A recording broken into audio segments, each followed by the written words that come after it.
ہوگی اس کا کام بن جانا ہے۔ سنتے ہیں کہ محشر میں صرف ان کی رسائی ہے، گر ان کی رسائی ہے لو جب تو بنائی ہے۔ تو ہمیں نبی پاک کے قریب ہونا ہے محشر کی سختیوں سے بچنے کے لیے۔ تو درود پاک یہ گیٹ پاس ہے پیارے آقا کے قریب ہونے کا، قیامت کے دن ان کے پاس جانے کا۔ تو زندگی میں چلتے پھرتے اٹھتے بیٹھتے درود پاک کو اپنا ورد بنائیں۔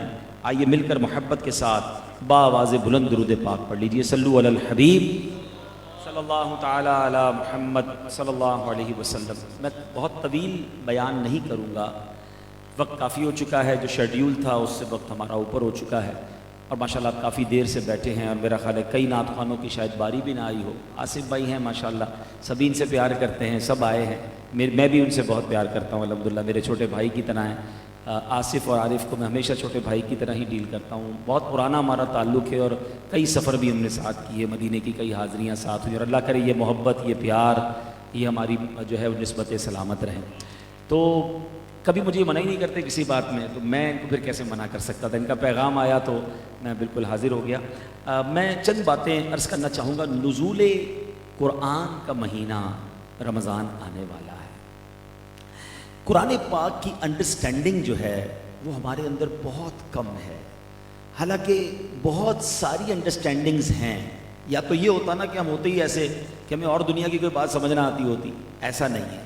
دنیا کی بہت ساری باتیں سمجھ آتی ہیں، دنیا کی بڑی معلومات ہیں لوگوں کے پاس، مگر قرآن پاک کے بارے میں نہ ہونے کے برابر چیزیں پتہ ہیں۔ میں آج قرآن پاک سے ایک ایسا انوکھا واقعہ، میں نے پڑھا تو ہے، آج تک کبھی بیان نہیں کیا، آج پہلی بار میں یہ واقعہ بیان کر رہا ہوں، لیکن واقعی جب بھی یہ واقعہ پڑھتے ہیں، سنیں گے آپ، جس کو کہتے ہیں نا رونگٹے کھڑے ہو جاتے ہیں کہ ایسا ایمان بھی لوگوں کا تھا، اور ایسے پکے ایمان والے بھی تھے، اور اب کیا حال ہو گیا ہے۔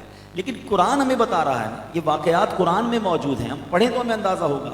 تو آج بات کریں گے سورہ بروج کی، 30ویں پارے میں یہ سورت ہے، اور سورہ بروج کا تعارف کتنا شاندار ہے۔ پہلے مختصر تعارف سنیں تاکہ اندازہ ہو کہ ایک ایک سورت کے پیچھے کیسے کیسے فضائل اور کیسی کیسی برکات ہیں۔ یہ مکہ مکرمہ میں نازل ہوئی ہے۔ اس سورت میں ایک رکوع ہے، 22 آیتیں، ویری شارٹ سورہ، ٹھیک ہے۔ لیکن اس سورت کو سورہ بروج کیوں کہتے ہیں؟ کہ ستاروں کی منزلوں کو بروج کہتے ہیں، اور اس سورت کی پہلی آیت میں اللہ تعالیٰ نے برجوں والے آسمان کی قسم ارشاد فرمائی، اس لیے اس سورت کو سورہ بروج کہتے ہیں، ٹھیک ہے۔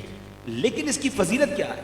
نبی پاک علیہ الصلوۃ والسلام ظہر اور عصر کی نماز میں والسماء والطارق اور والسماء ذات البروج، ان دونوں جیسی صورتوں کی تلاوت فرمایا کرتے ہیں، یعنی نبی پاک کا معمول تھا اس کی تلاوت۔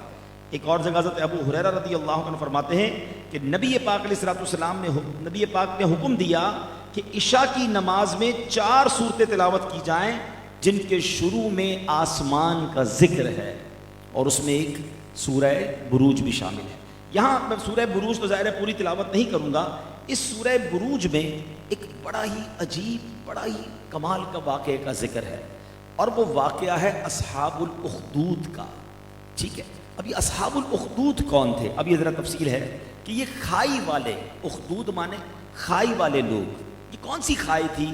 یہ کون سا، ہماری زبان میں کہتے ہیں کھڈا تھا، گڑھا تھا، جس کا ذکر قرآن میں موجود ہے۔ اب ماجرا یوں ہے کہ حضرت صہیب رومی رضی اللہ تعالیٰ سے روایت ہے کہ نبی پاک علیہ الصلوۃ والسلام نے اس واقعے کو خود بیان فرمایا۔ حدیث میں یعنی قرآن میں ذکر ہے، اور حدیث میں اس کی انٹرپریٹیشن ہے، حدیث میں گویا اس کی شرح ہے۔ میرے آقا نے یہ واقعہ بیان کیا کہ تم سے پہلے زمانے میں ایک بادشاہ تھا، اور اس کا ایک جادوگر تھا۔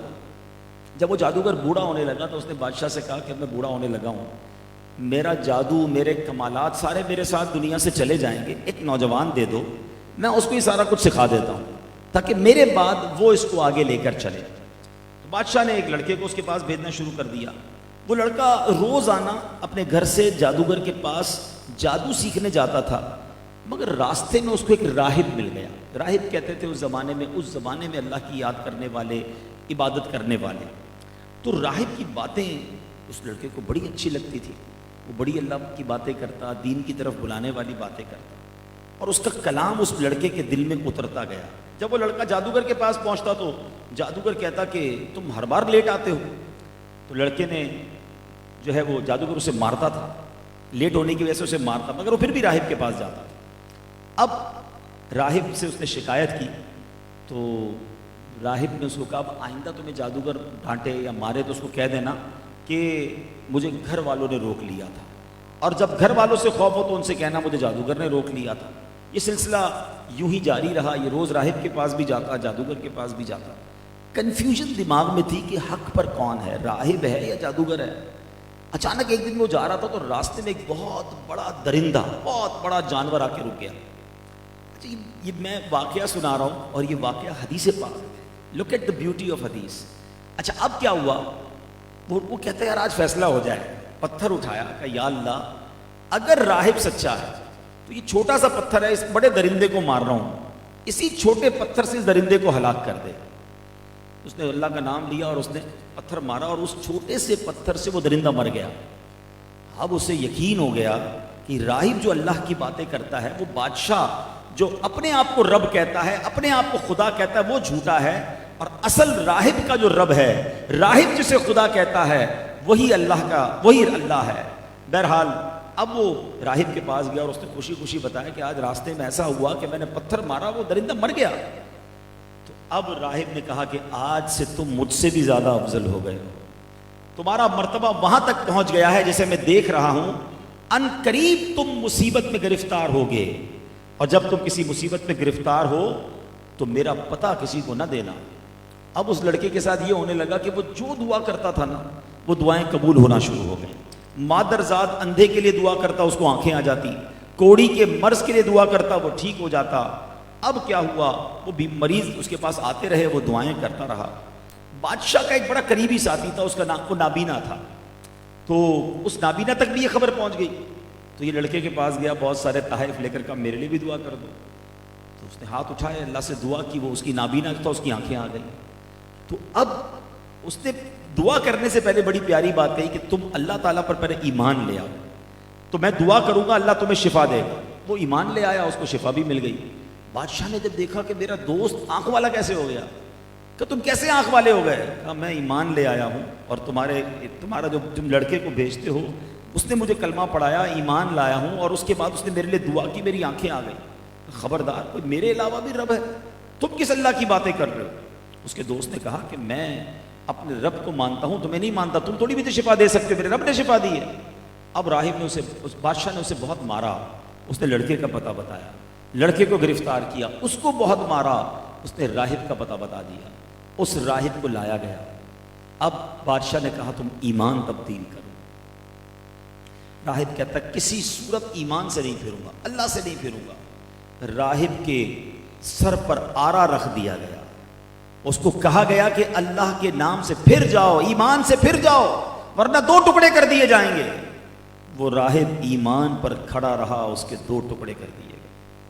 اب جو بادشاہ کا دوست نابینا تھا، اس کے اوپر آرا رکھا گیا، ایمان دیکھو کیسا تھا، کچھ دنوں پہلے ایمان لایا، کہ اللہ کے نام سے پھر جاؤ۔ اس نے کہا موت آتی ہے تو آ جائے، میں نہیں پھرتا۔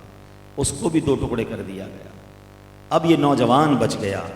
اب اس نوجوان سے جب کہا گیا کہ تم بھی اللہ تبارک و تعالیٰ کے نام سے پھر جاؤ، تو اس نے انکار کیا۔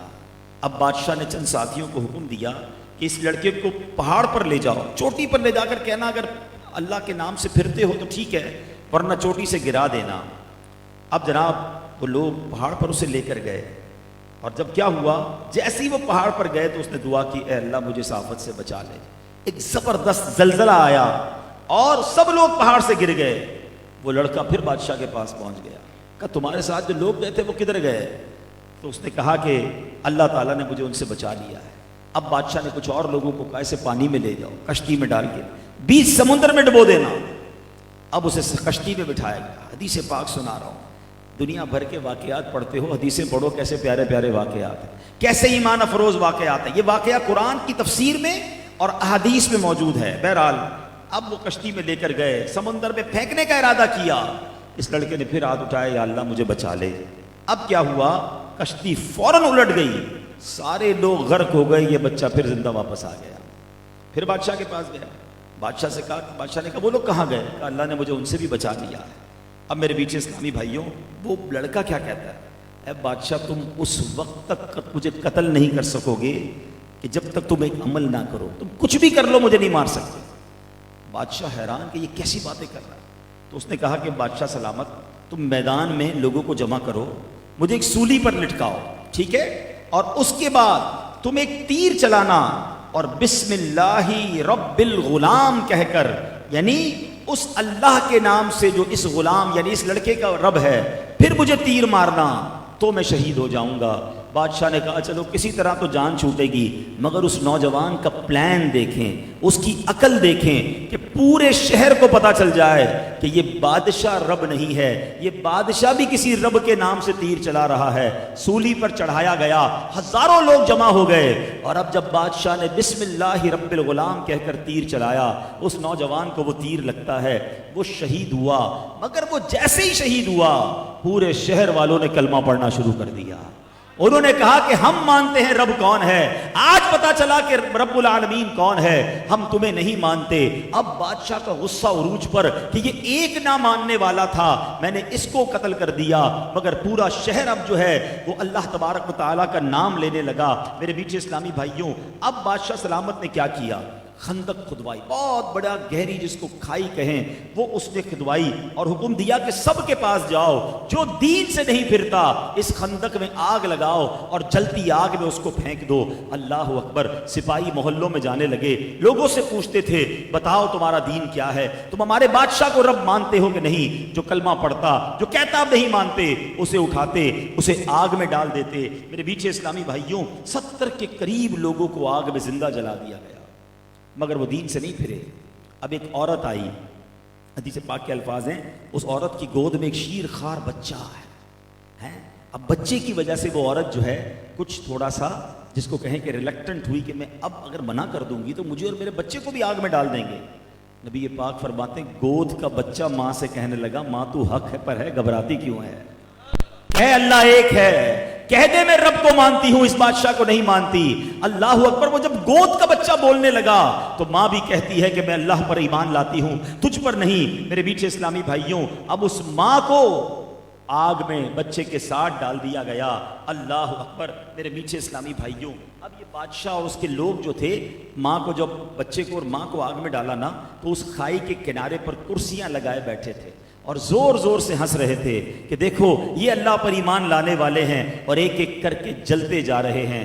اب رب کا غضب نازل ہوا، وہی آگ جو انہوں نے جلائی تھی وہ اس قدر تیزی سے اوپر آئی اور اطراف میں رہنے والے بادشاہ اور اس کے تمام رفقا کو جلا کر راکھ کر دیا. میرے میٹھے اسلامی بھائیوں، اس واقعے کی تفسیر میں علماء نے کیا خوب باتیں لکھی ہیں کہ جب ایسے لوگ ہوں، بندے کو رب پر جب بھروسہ ہوتا ہے تو اللہ تبارک و تعالی غیب سے مدد فرماتا ہے. اور اولیاء کرام کی شان دیکھیں کہ اللہ تبارک و تعالی نے اس بچے کو کیسا نوجوان کو کمال دیا تھا کہ پتھر مارتا ہے تو وہ پتھر سے درندے اڑ جاتے ہیں، دعا کرتا تھا تو لوگوں کی دعائیں قبول ہو جاتی تھیں. تو اولیاء کرام کی کرامتوں کا بھی ذکر اس میں موجود ہے. وہ لڑکا کوئی نبی تو نہیں تھا نا، وہ ایمان لانے والا ایک نیک شخص تھا، مگر اللہ نے اسے کیسی کرامتیں عطا فرمائیں. تو اگر ہم اولیاء کرام کی کرامتوں کا ذکر کریں تو یہ بھی قرآن سے ثابت ہے. بہرحال میرے میٹھے اسلامی بھائیوں، اللہ تبارک و تعالی اس عظیم جو واقعہ ہے کہ میں اس کی کچھ آیتیں تلاوت کر دوں تاکہ اندازہ ہو کہ کس انداز میں رب کریم نے اس بارے میں ارشاد فرمایا. بسم اللہ الرحمن الرحیم. قتل اصحاب الاخدود النار ذات الوقود اذ هم علیہا قعود وهم على ما يفعلون بالمؤمنین شہود. ترجمہ کنز ایمان، کھائی والوں پر لعنت ہو، وہ اس بھڑکتی آگ والے جب وہ اس کے کناروں پر بیٹھے تھے اور وہ خود گواہ ہیں جو کچھ مسلمانوں کے ساتھ کر رہے تھے. اے میرے میٹھے اسلامی بھائیوں، اس واقعے سے سیکھنے کو کیا ملا کہ ایمان کامل کی یہ نشانی ہے کہ مومن خدا کی راہ میں پڑنے والی تکلیفوں اور مصیبتوں سے گھبرا کر کبھی بھی تذبذب میں نہیں گرفتار ہوتا، بلکہ مومن خواہ پھولوں کے ہار کے نیچے ہو یا تلوار کے وار کے نیچے ہو، پانی میں غرق کیا جائے یا آگ کے شعلوں میں جلایا جائے، بہرحال بہر صورت وہ اپنے ایمان پر مضبوطی سے ڈٹا رہتا ہے. اب ہمارا ایمان تو اس لیول کا کہاں، آج تو تھوڑی سی تکلیف ہو جائے، نوکری چھٹ جائے تو جناب زبان پر شکوے ہیں، شکایات ہیں. ایک چھوٹا سا نقصان ہو جائے، کوئی چیز گم ہو جائے، موٹر سائیکل کا ایکسیڈنٹ ہو جائے تو اللہ کی بارگاہ میں شکوے شکایات ہیں، یار میں تو نماز پڑھنے گیا تھا، میرے ساتھ ایسا ہو گیا، کیا فائدہ نماز پڑھنے کا، معاذ اللہ، میں تو روزے بھی رکھتا ہوں، میں تو جناب دین کا کام بھی کرتا ہوں، پھر میرے ساتھ اتنی تکلیفیں کیوں ہیں؟ نہیں میرے میٹھے اسلامی بھائی، آزمایا جاتا ہے۔ اسی قرآن، وہی بات ہے، قرآن پڑھتے نہیں نا، قرآن پڑھتے تو پتا ہوتا، قرآن نے تو بہت پہلے فرما دیا وَلَنَبْلُوَنَّكُمْ بِشَيْءٍ مِّنَ الْخَوْفِ وَالْجُوعِ وَنَقْصٍ مِّنَ الْأَمْوَالِ وَالْأَنفُسِ وَالثَّمَرَاتِ، ایک لسٹ بھی بیان کر دی کہ ہم عنقریب تمہیں آزمائیں گے، بھوک کے ذریعے، خوف کے ذریعے، تمہارے مال کم ہو جائیں گے، پرابلمز آئیں گی، جانوں میں پرابلم ہوگا، بیمار ہو جاؤ گے۔ یہ قرآن نے تو پہلے فرمایا ہم آزمائیں گے، ایگزام ہوگا، اور جو کامیاب ہوں گے ان کے بارے میں کیا فرمایا؟ وَبَشِّرِ الصَّابِرِينَ، خوشخبری ہے صبر والوں کے لیے، ہیں اب صبر والوں کے لیے خوشخبری ہے، اور جو اس طرح واویلا کرتے ہیں وہ اپنا سارا ثواب ضائع کر دیتے ہیں۔ بلکہ بدقسمتی تو یہ ہے کہ جب کسی پر مصیبت آتی ہے نا، وہ ایسے جملے کہہ دیتا ہے جس سے اس سے بڑی مصیبت اپنے سر لے لیتا ہے، یا تو رب کو ناراض کر بیٹھتا ہے، یا معاذ اللہ کفریہ کلمات کہہ کر اپنے ایمان سے ہی خارج ہو جاتا ہے۔ تو اے میرے میٹھے اسلامی بھائیوں، اللہ تبارک و تعالیٰ سے ہم دعا کرتے ہیں اللہ ہمیں امتحان میں نہ ڈالے، لیکن ایمان اتنی آسان شے نہیں ہے کہ جس پر اتنا جلدی کمپرومائز کر لیا جائے۔ کیا کریں جناب، دوستوں کے لیے کرنا پڑتا ہے، رشتہ داروں کے لیے کرنا پڑتا ہے، ہماری مارکیٹ میں سبھی کرتے ہیں اس لیے کرنا پڑتا ہے۔ نہیں جناب، میں گدا ہوں اپنے کریم کا، میرا دین پار آئے نہ نہیں۔ اعلیٰ حضرت نے بہت پہلے سکھا دیا کہ میں نبی پاک کا امتی ہوں اور ان کا غلام ہوں، میرا دین روٹی کا ٹکڑا تھوڑی ہے کہ جناب ہر معاملے میں اپنے دین پر کمپرومائز کر رہا ہوں۔ کربلا والوں کی کتنی باتیں کرتے ہیں، کتنا ان کی ہم غلامی کا دم بھرتے ہیں، انہوں نے تو سر کٹوا دیا نا، ہم نے کیا کیا دین کے لیے؟ تو اے میرے میٹھے اسلامی بھائیوں، آج اس مختصر سے بیان میں یہی قرآن کا پیغام دینے آیا ہوں۔ پہلا پیغام تو یہی ہے کہ قرآن سے دوستی کر لیں۔ نزول قرآن کا مہینہ آ رہا ہے، نیت کر لیں کہ روزانہ قرآن پاک پڑھیں گے، روزانہ کچھ نہ کچھ اس کو سمجھیں گے۔ اور دوسرا پیغام یہ ہے کہ قرآن مجید فرقان حمید کو سمجھ کر زندگی میں اس پر عمل کریں۔ اللہ اصحاب الاخدود، وہ لوگ اس پہ جو برباد ہوئے، اللہ کریم ان ایسی عادتوں سے ہمیں پناہ عطا فرمائے، اور جو اللہ کی راہ میں قربان ہو گئے، اللہ ان کے صدقے ہمیں ایمان پر استقامت عطا فرمائے، ہمارے ایمان کی اللہ پاک حفاظت فرمائے، اور ہمیں جب دین متین کی خاطر، دیکھیں امتحان جب ہی ہوتا ہے، دیکھیں ہمیشہ یاد رکھیں، پیسے سامنے آ رہے ہیں، اب آپ کا امتحان ہے کہ یہ حرام ہے، آپ کا ایمان کا ٹیسٹ اب ہے کہ یہ پیسے لے لوں یا اس کو ٹھکرا دوں۔ گناہ کا موقع مل رہا ہے، کوئی دیکھنے والا نہیں ہے، دل بھی بہت چاہ رہا ہے، اب ٹیسٹ ہے نا کہ اللہ دیکھ رہا ہے، میں نبی پاک کا امتی ہوں اور میں نے رب کا کلمہ پڑھا ہے، اب میں اس گناہ کی طرف نہیں جاؤں گا۔ حرام چیزوں کی طرف اپنے آپ کو روکنا ہے، یاد رکھیے گا، یہ حرام جو ہے نا، یہ باؤنڈری ہے، جو حرام کی طرف جاتا ہے یہی پھر آگے جا کے کفر کی طرف بھی چلا جاتا ہے۔ اپنے آپ کو ان ناجائز چیزوں سے بچاؤ تاکہ ایکسٹریم باؤنڈری کی طرف جانے سے بچے رہیں۔ اللہ پاک ہم سب کو ایمان سلامت دے کر دنیا سے جانا نصیب فرمائے۔ دعوت اسلامی کے اجتماعات میں، مدنی قافلوں میں تشریف لائیں، مدنی چینل دیکھیں گے تو اس طرح اپنی ایمان کی حفاظت کی فکر نصیب ہوگی۔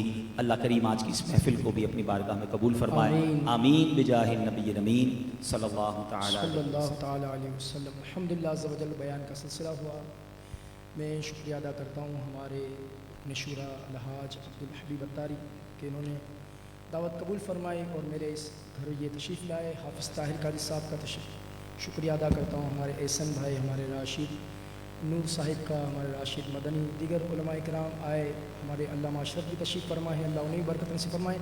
منقبت کا سلسلہ ہوگا، صلاۃ السلام ہو پہ انشاءاللہ نیاز کا سلسلہ ہوگا۔ اور میں ایک بات عرض کروں کہ الحمدللہ داتا حضور کی بارگاہ میں ہم مدینہ پاک کے حاضری کے لیے، یہ ٹکٹ کے لیے بالخصوص ہم نیت کرتے ہیں داتا حضور کی بارگاہ میں حاضری ہوگی انشاءاللہ، اور اللہ کی عطا سے یہ مدینے کا بلاوا بھی وہاں سے عطا ہوتا ہے۔ تو میں عارف بھائی، ہم محفل سے قبل الحمدللہ عز و جل داتا حضور حاضر ہوئے، اور ہم نے یہ نیت خاص کر کے گئے تھے کہ مدینہ پاک کی حاضری بھی مانگنی ہے، دیگر بہت ساری دعائیں تھیں، لیکن یہ دو ہماری خاص یہ التجا تھی کہ مدینہ پاک کی حاضری داتا حضور کی بارگاہ میں عرض کریں گے۔ زاہد بھائی بھی ماشاءاللہ صاحب تھے، اور پھر ہم مکان کے لیے عرض کریں گے کہ کوئی سلسلہ بنے۔ تو داتا حضور کی بارگاہ سے جب حاضری ہو کر ہم یہاں کراچی پہنچے، اور الحمدللہ یہ مکان کا سلسلہ ہمارا، تو یہ بتانے کا مقصد یہ ہے کہ دینے والی ذات اللہ کی ہے، پر دلانا میرے حضور کا ہے۔ تو داتا نوازتے ہیں اللہ کی عطا سے، تو انشاءاللہ داتا حضور کی بارگاہ میں ایک شعر، غوث پاک کی بارگاہ میں ایک شعر اور صلاۃ و سلام ہوگا۔ اس سے قبل میں اپنے شورا کی بارگاہ میں عرض کروں گا کہ وہ غوث پاک رضی اللہ تعالیٰ عنہ کے دامن ہم تمام کو دن میں شامل کر لیں، تاکہ غوث پاک کی برکت ہمیں اور مزید نصیب ہوتی رہیں۔ صلو علی الحبیب۔ الصلاۃ والسلام علیک یا رسول اللہ وعلی آلک و اصحابک یا حبیب اللہ، لا الہ الا اللہ محمد الرسول اللہ صلی اللہ تعالی علیہ وسلم۔ توبہ کرتا ہوں میں اپنے تمام پچھلے گناہوں سے، اور وعدہ کرتا ہوں میں کہ آئندہ شریعت پر چلوں گا، بد مذہبوں اور برے لوگوں کی صحبت سے بچتا رہوں گا، نماز روزے کی پابندی کرتا رہوں گا، والدین کی نافرمانی، جھوٹ، غیبت، چغلی، وعدہ خلافی، گالی گلوچ، فلمیں ڈرامے، گانے باجے، بے پردگی وغیرہ وغیرہ گناہوں سے بچتا رہوں گا۔ اے اللہ میری اس توبہ کو قبول فرما اور مجھے میرے وعدے پر ثابت قدم رکھ۔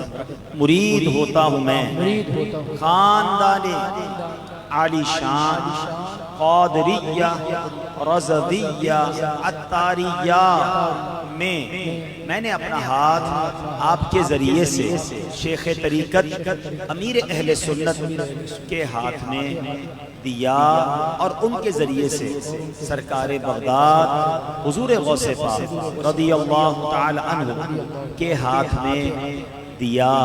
اے اللہ مجھے جناب غوث اعظم کے مریدوں میں قبول فرما، اور کل قیامت میں غوث پاک کے غلاموں میں اٹھا۔ صلاۃ والسلام علیک یا نبی اللہ وعلی آلک و اصحابک یا علی بھائی یہاں سے آپ جی تشریف پیچھے پڑھیے۔ صلی اللہ علیہ